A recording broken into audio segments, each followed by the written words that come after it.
They say karma is a patient hunter. It watches, waits, and strikes when you least expect it.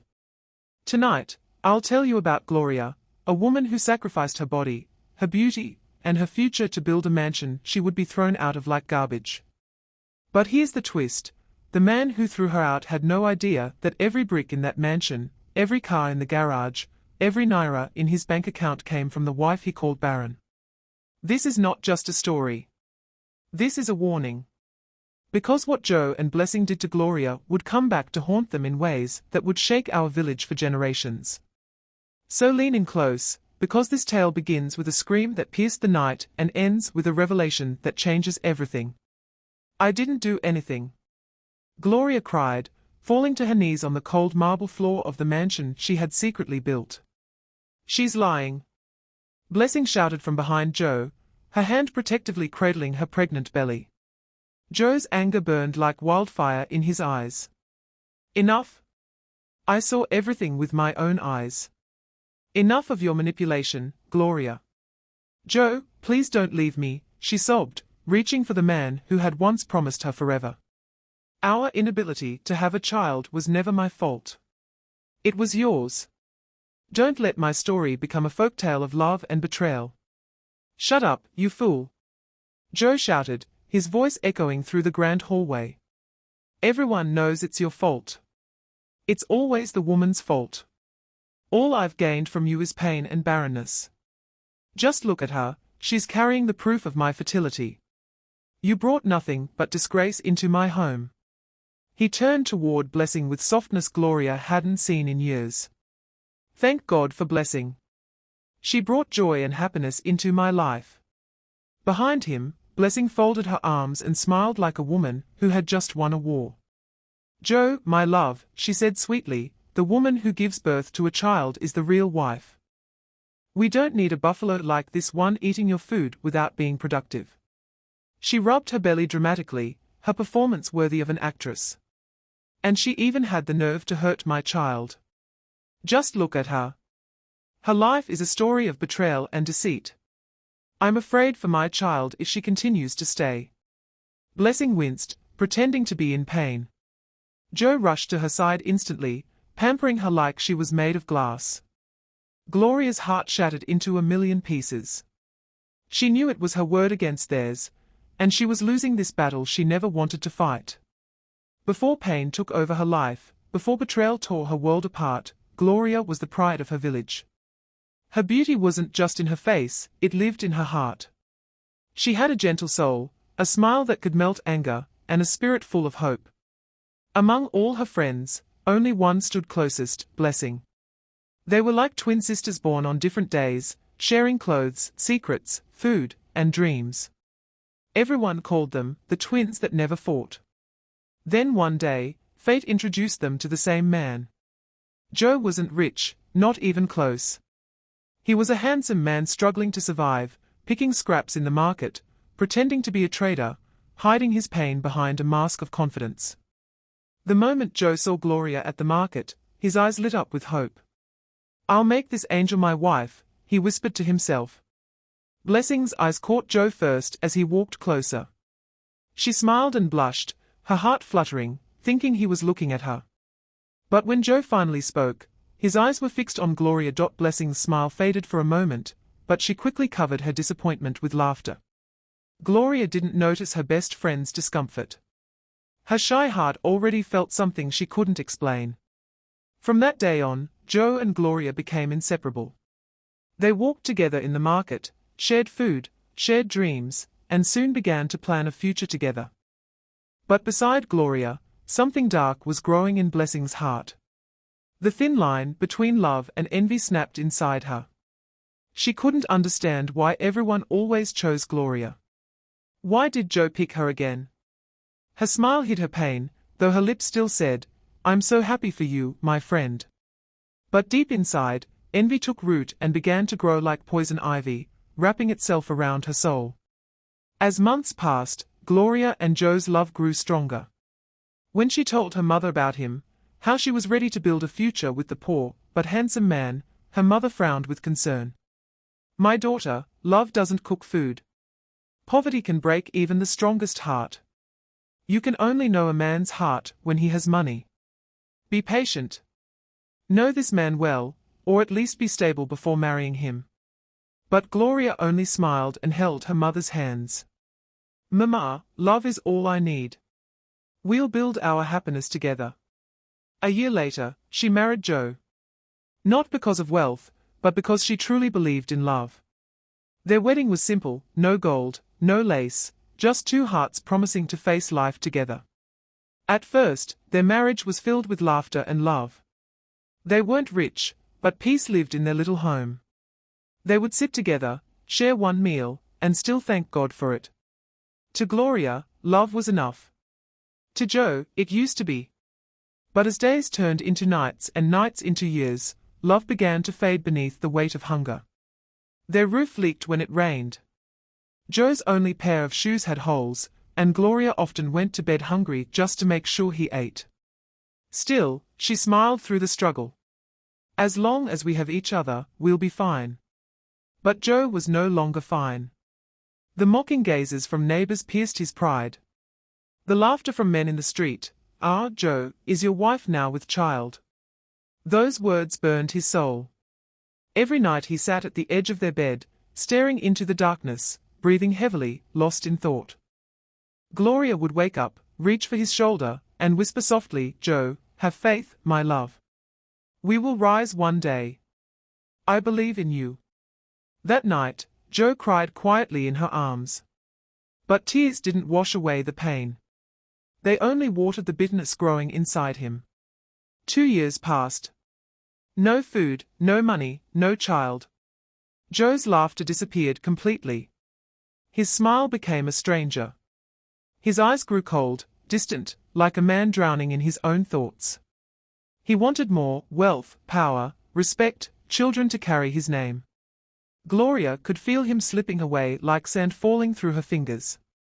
She prayed, she cried. Every night she begged heaven to bless them. But when tears brought no answer, desperation crept into her heart.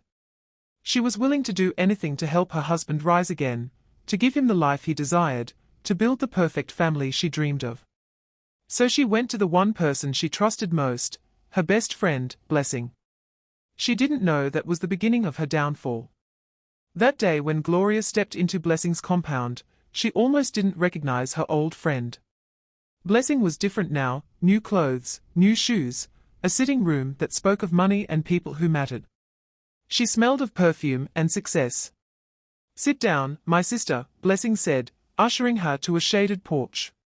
She poured tea with careful hands and fixed Gloria, with a smile that felt like velvet over steel. "You look lost. Tell me everything." Gloria sank into the chair, and let the years of suffering pour out. "My friend, I'm tired. They mock me in the market. They call me bad luck. Since I married Joe, everything has gone wrong. The business fell. We have no food, and worst of all, no child. I feel him slipping away. Blessing, I'm losing my husband." Blessing's eyes softened for a heartbeat, a perfect, practiced look. Inside, she was pleased. This was the moment she'd been waiting for. "I will help," Blessing said, sounding urgent and kind. "I'll speak to some sponsors. I know people who can find Joe suitable work. As for the child, we must check everything. We will test both of you." She explained that she was now working part-time with a big hospital firm in Lagos. She went inside and returned with a small specimen bottle, setting it on the table, as if it were nothing more than a cup. "Take this to your husband. Get his sample, then bring it to me. We'll go to the city. They'll run a full test on both of you. If something's wrong, we will fix it." Hope bloomed in Gloria's chest like the first green after a long dry season. She clutched the bottle and nodded, feeling lighter than she had in months. "Thank you, Blessing. You don't know how much this means." Blessing smiled with her full mouth and kept her eyes carefully blank. As Gloria left that afternoon, she walked with a new spring in her step, believing she had finally found a way out. Behind the gate, Blessing watched her thin figure shrink into the street. Her smile stayed, only now it was colder. This is when the plan begins to move, she thought. Now the seeds will grow, and Gloria will pay for the life she stole from me. When Gloria returned home that evening, her heart was light for the first time in a long while.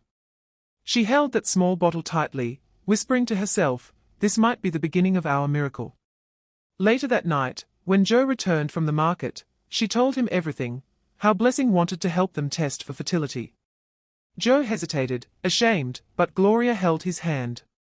"Please, my love, let's just know where the problem is. Maybe after this, everything will change." After a long silence, he finally agreed. The next morning, she collected his specimen carefully, just as Blessing had instructed. She wrapped it neatly and hurried to her friend's house, unaware that she was walking straight into her downfall. Blessing smiled when she saw her. "You did well, my dear. I'll take this straight to the doctor myself. We'll have the result in no time." Gloria thanked her and left with joy in her heart, not knowing that the result had already been written before any test was done. Days later, Blessing visited with a calm, serious look. She sat beside Gloria and held her hands, as if delivering sad news to a sister. "Gloria," she said gently, "I don't know how to tell you this." Gloria's heart raced. "What is it? Please talk to me." Blessing sighed deeply. "The doctor said Joe's specimen is weak. He's infertile." The words hit Gloria like thunder. "What? No. That's not possible." Blessing nodded slowly, pretending to be heartbroken. "I'm so sorry, my friend. I didn't want to believe it either. But that's what the doctor said." Tears filled Gloria's eyes. "Oh God, what will I do? He will be devastated." Blessing leaned closer, pretending to comfort her. "Listen, don't tell Joe anything yet. We can still make something out of this. You love him, right?" "With all my heart," Gloria replied. "Then you must help him," Blessing continued softly. "Since he can't have children, at least let him have a good life. The doctor told me there's a new program in the city. Women donate their eggs and they get paid very well.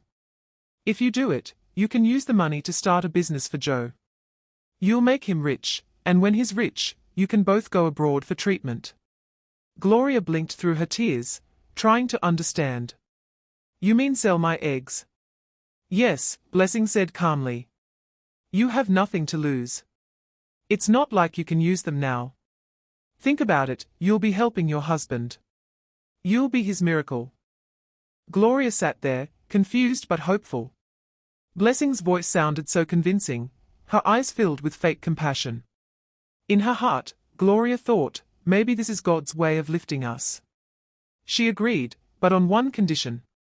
"I must tell my mother first." Blessing's eyes flashed with disappointment, but she quickly masked it with a smile. "All right, I'll be expecting your feedback." That night, Gloria prayed with tears. "God, I'm doing this for love. Please bless my husband through me." The next morning, she went to visit her mother, only to find people crying outside her compound. Her heart stopped. She ran inside, screaming her mother's name. It was too late.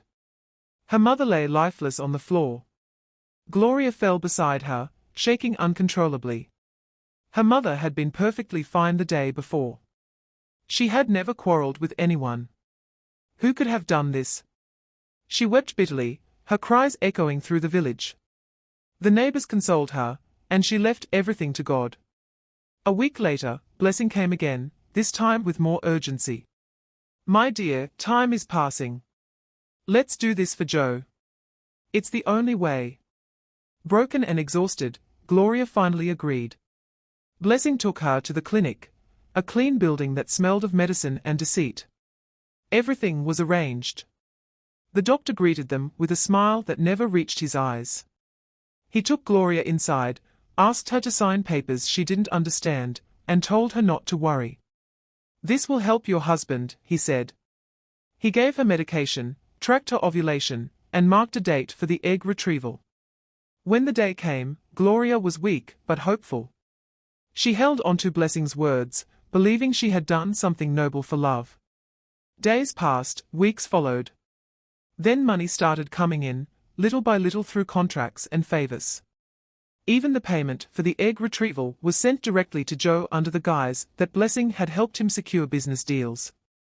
Joe began to smile again, dressing better, moving with new friends from the city. Gloria thought her sacrifice was working. She was happy, even proud. Over the years, Gloria continued selling her eggs for her husband's comfort.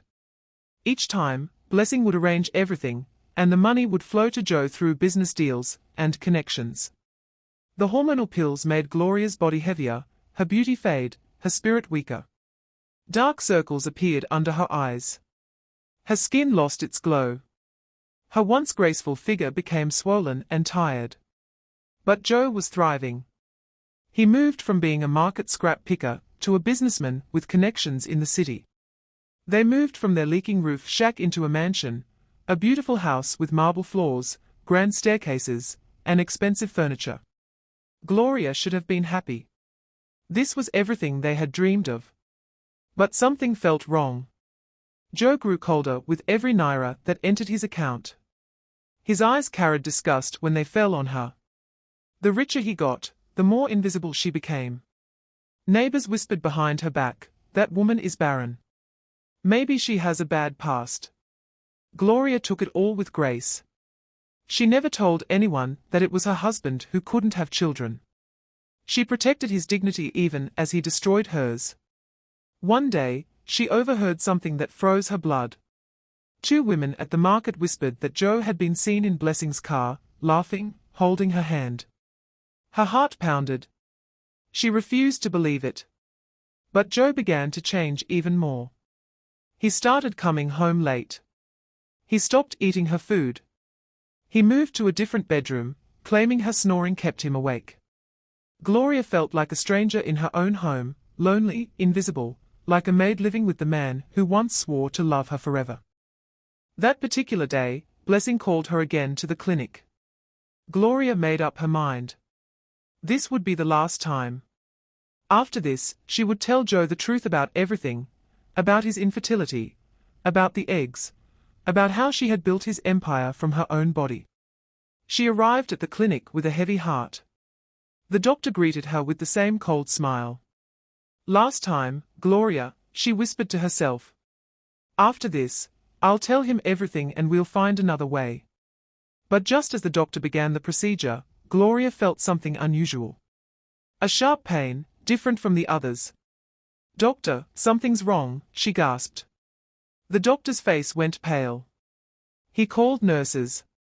Machines beeped urgently. When Gloria woke up hours later, the doctor stood beside her bed with an expression she couldn't read. "Mrs. Gloria," he said quietly, "we found something during the procedure. You're pregnant." The room spun. "What? That's impossible. You said." "I know what we said," the doctor interrupted, his voice shaking. "But there's more. The pregnancy is advanced. About 4 months." Gloria's mind raced. 4 months. But she and Joe hadn't been intimate in over a year. He barely looked at her anymore. Then the doctor said something that made her blood run cold. "Mrs. Gloria, there's something else you need to know. The tests we've been running on you all these years, the infertility tests, they were falsified. You were never infertile. Your husband was never infertile. Someone paid us to lie to you." The world stopped. "What are you saying?" Gloria whispered.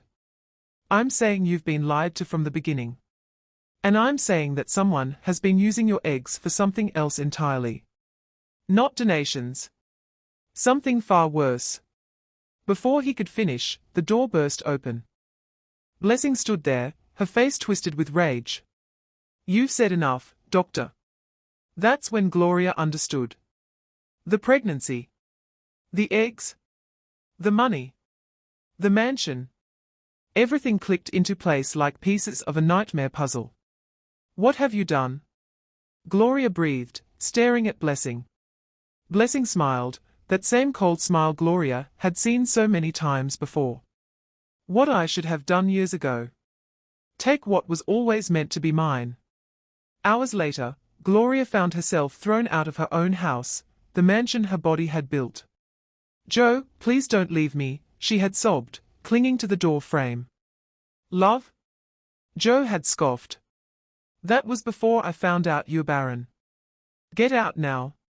He dragged her up roughly and shoved her toward the door. You'll leave with nothing except that useless suitcase you brought into this house. Gloria's trembling hands picked up the bag as Joe slammed the door in her face. She stood there, broken, humiliated, surrounded by pitying eyes. She looked up at the mansion that once held her laughter and dreams. Then she let out a heart-wrenching scream that pierced through the quiet estate. Nothing hurts more than the betrayal of trust. Inside, Blessing smiled in victory as she watched Gloria's silhouette fade into the night. She thought Gloria's story had ended. She didn't know this was just the beginning. The night grew darker, and the wind whispered strange sounds. Gloria could feel it, a cold presence following her, watching her every move. Her heart screamed for her to run, but her body was too weak. Suddenly, she froze in shock. 4 men emerged from the shadows, their tall, bulky figures blocking the narrow street. Their eyes gleamed with danger. So, it was you causing problems for our madam in her husband's house, one sneered. Gloria stepped back, her heart pounding. She clutched her small suitcase to her chest. Please, I don't want any trouble. But they only laughed. You should have thought of that before you crossed our madam. Now deal with the consequences of your actions. Tears streamed down Gloria's cheeks. She knew this was Blessing's doing. The trap had been set long before today. Please, she cried. I'm innocent. Don't hurt me. I'm pregnant. But the men moved closer, their devilish grins widening. Just when it seemed her end had come, a pair of headlights flashed from the corner of the street. A car racing fast, its horn blaring loudly. The men turned in shock, and in that moment, Gloria ran, barefoot, breathless, desperate for life. She didn't know where she was going. She only knew she had to keep running. But just when she thought she had escaped, a speeding car came out of nowhere. Everything went black. In that split second between life and death, Gloria's eyes fluttered open one last time. Through blurred vision, she saw the car that had hit her. The door opened, and a figure stepped out. It was a woman, elegant, powerful, with eyes that held both fury and recognition. Gloria, the woman gasped, kneeling beside her. Oh my God, Gloria. Driver, call the ambulance now. As Gloria's consciousness faded, she heard the woman's voice crack with emotion. I've been searching for you everywhere. You don't know what they've done. You don't know what your eggs have been used for. The woman leaned closer, her voice urgent. Gloria, listen to me. That baby Blessing is carrying, it's not Joe's. It's yours. They used your eggs, combined them with Joe's specimen, and Blessing is carrying your biological child. She planned this from the beginning. She wanted your husband, your life, and your baby. Gloria's eyes widened in shock, but her body was failing. Stay with me, the woman begged.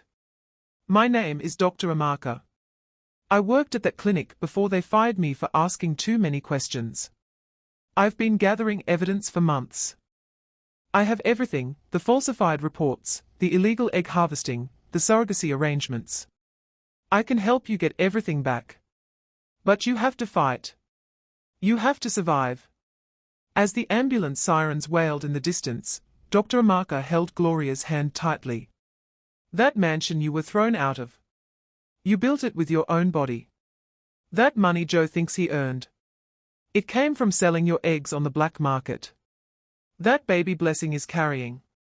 It's genetically yours and Joe's. She's been living your life, and now she's about to raise your child. Gloria's lips moved, barely a whisper. My baby. Yes, Dr. Amaka said, tears streaming down her face. And I'm going to help you take back everything they stole from you. But first, you need to live. Do you hear me? You need to survive this night. As the ambulance arrived and medical workers rushed around her, Gloria's hand moved to her own belly, to the mysterious pregnancy the clinic doctor had discovered. If Blessing was carrying her biological child using her harvested eggs, then whose child was she carrying? And how had she gotten pregnant when Joe had abandoned her bed months ago? The questions swirled in her fading consciousness as the ambulance doors closed. Back at the mansion, Joe and Blessing celebrated their victory, unaware that their entire world was about to crumble. They didn't know that Dr. Amaka had evidence that could send them to prison. They didn't know that Gloria was carrying a secret that would shock the entire village. They didn't know that karma, patient and precise, was already sharpening its claws. And they definitely didn't know that the woman they threw away like garbage was about to rise from the ashes like a phoenix, stronger, wiser, and ready to reclaim everything they had stolen. Because in this life, my dear friends, what goes around always comes back around. And those who build their happiness on someone else's pain will soon discover that foundations built on lies always crumble. This is where we stop tonight. But Gloria's story is far from over. What will happen when Joe discovers the truth about Blessing's baby? How will Gloria survive and expose the conspiracy? What secret is she carrying in her own womb? And what will karma do to those who played God with an innocent woman's life? To find out what happens next, you must return for part 2 of this story. Because the sweetest revenge is not the one served hot, it's the one served with undeniable truth. Drop a comment and tell us, what should Gloria do when she recovers? Should she forgive Joe or make him pay? And what do you think happened to her mother? Like this video, subscribe to African Folktale by Rosette so you don't miss part 2. Remember, never betray the hand that feeds you, because one day that hand might become the fist that destroys you. Until next time, may your heart remain pure and your karma remain clean. This is African Folktale by Rosette, reminding you that every action has a consequence, and every story has a moral.